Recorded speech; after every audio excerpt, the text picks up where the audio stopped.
ভারতের পরবর্তী কোচ হওয়ার দৌড়ে গম্ভীরের নাম ঘোষণা হওয়া নাকি সময়ের অপেক্ষা। এর মধ্যেই সূত্র মারফত জানা যায় গম্ভীর নাকি শুক্রবার কলকাতায় এসে কেকেআরের হয়ে বিদায়ী ভিডিও শ্যুট করেন।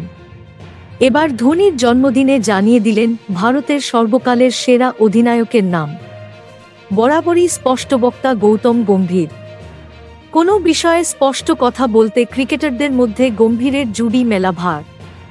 এর আগে বিশ্বকাপ জয়ের কৃতিত্ব ধোনির ভক্তদের এই দাবি নিয়েও সমালোচনা করেছিলেন।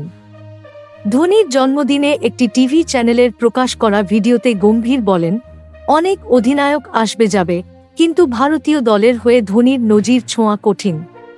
টেস্টে ১ নম্বর দল হওয়া যায়, বিদেশে ম্যাচও জেতা যায়, কিন্তু দুটো বিশ্বকাপ এবং একটি চ্যাম্পিয়ন্স ট্রফি জেতার মতো কৃতিত্বের তুলনা হয় না। গম্ভীর। Thank you so much for watching our videos. Please do like, share and subscribe our channel.